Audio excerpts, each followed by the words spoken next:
All right, so our lesson today, we're going to be learning about limiting and excess reagents. So our target is to determine the limiting and excess reagents and the theoretical yield using stoichiometry. Okay, so summer is right around the corner, and one of my favorite things to do in the summer is to build a campfire and make some s'mores. I'm sure you're all familiar with s'mores. So my recipe for a s'more, so one s'more, is going to be a graham cracker, a marshmallow, and a half a chocolate bar. So if I go to the store and I pick up a box of graham crackers, a package of chocolate bars, and a package of marshmallows, I'm going to determine how many s'mores I can make from that. So what I'm going to do is go through each of these ingredients and determine the amount of s'mores I'd be able to make from it. So for the graham crackers, I have 26 graham crackers, and I only need one for my recipe. So if I have 26 graham crackers, I can make 26 s'mores.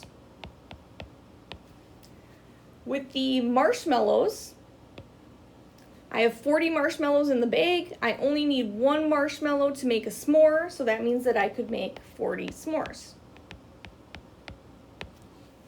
All right, with the chocolate bars, I'm gonna need a half a chocolate bar to make one s'more. So if I have 6 whole chocolate bars, that means that I'm gonna have 12 halves. So I can make 12 s'mores.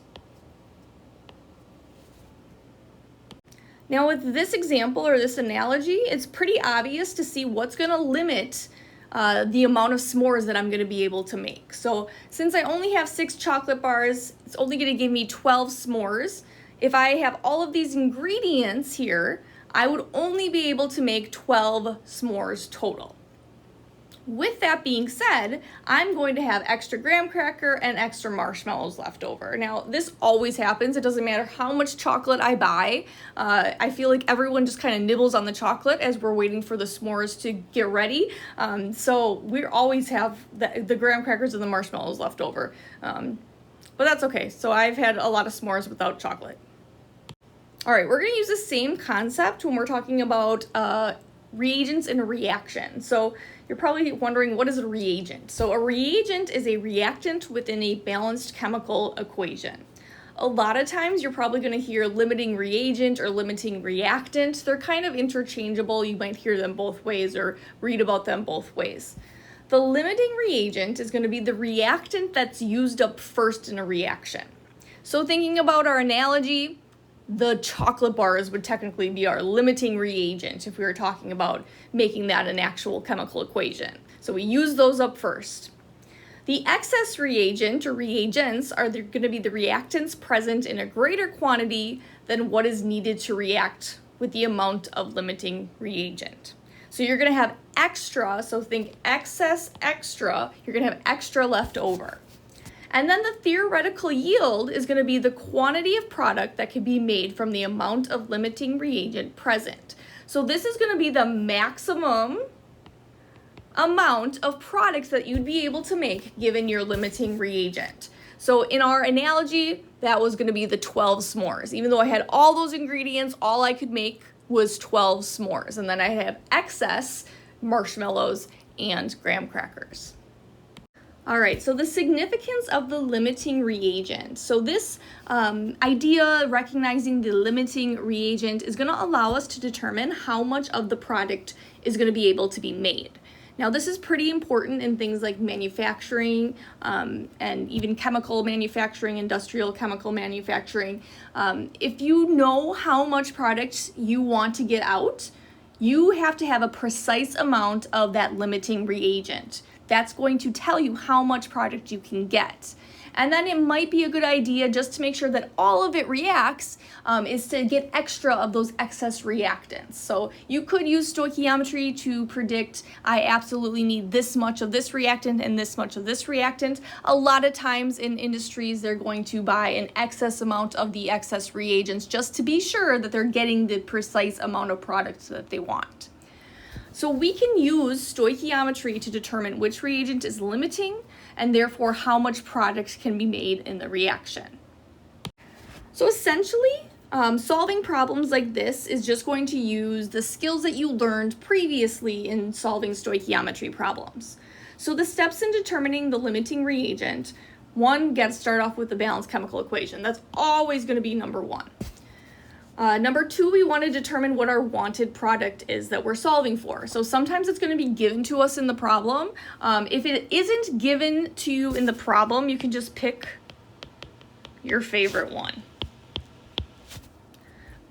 Keep in mind that this wanted product has to be consistent. So if you pick that one for every single stoichiometry problem that you do for this limiting reagent problem, you're going to have to use that product. All right, you're going to choose one of the given reactants and convert it to grams of the wanted product. So with these problems, you're going to be given more than one given reactant. So you're just going to pick one, start with that, convert it to grams of the wanted product.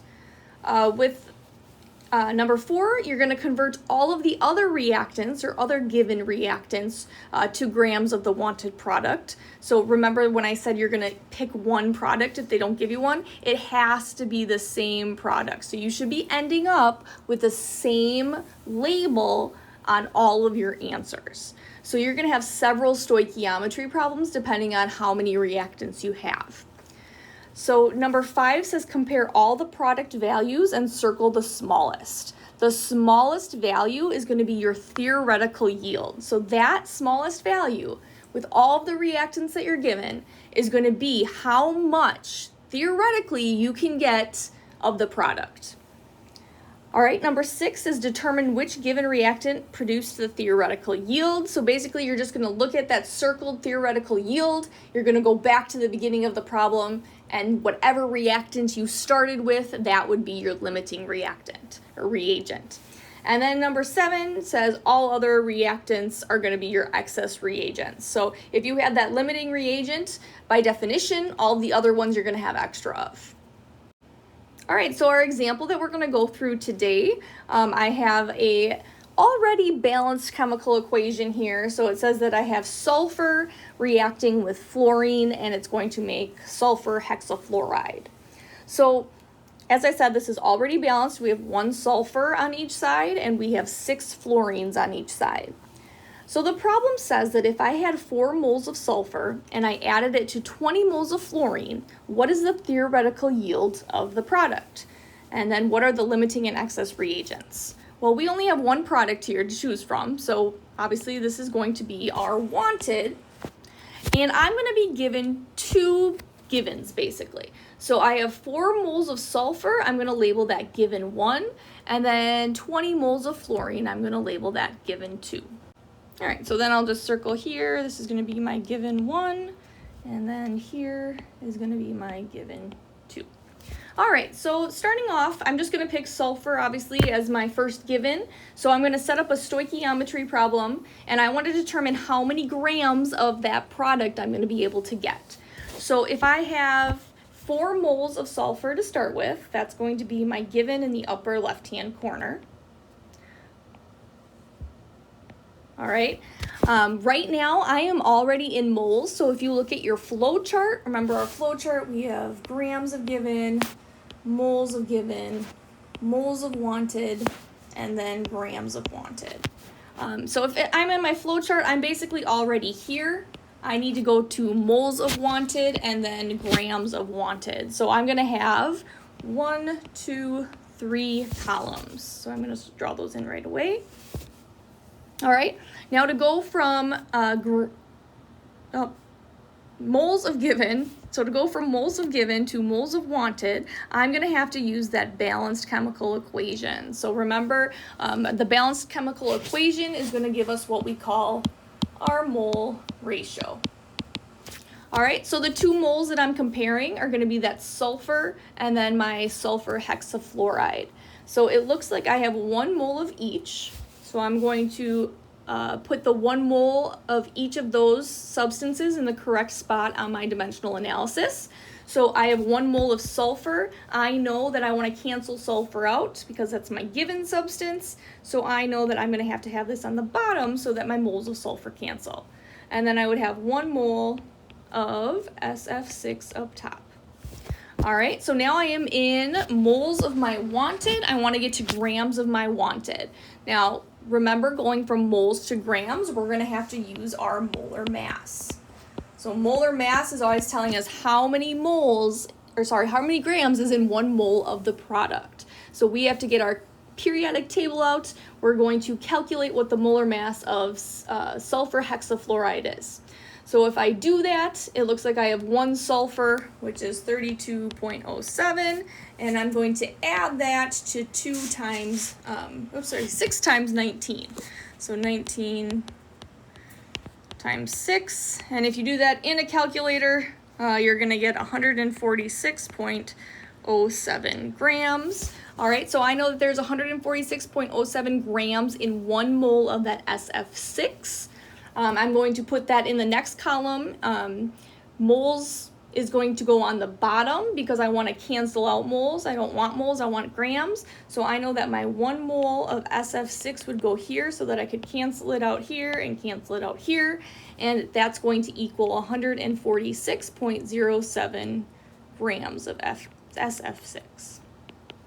All right, and if you solve this, you should type it into the calculator, take 4 times 146.07. You don't have to divide by anything because they're all ones, and you should get 584.28 grams of SF6. Notice how I'm putting my labels and units on all of my numbers. All right, so that's step 1, doing it for the first given. Second given now is my fluorine. So it says here that I have 20 moles of fluorine that I'm starting with. Once again, we're going to be going from the moles of given to the grams of the wanted. So I'm going to have 3 columns.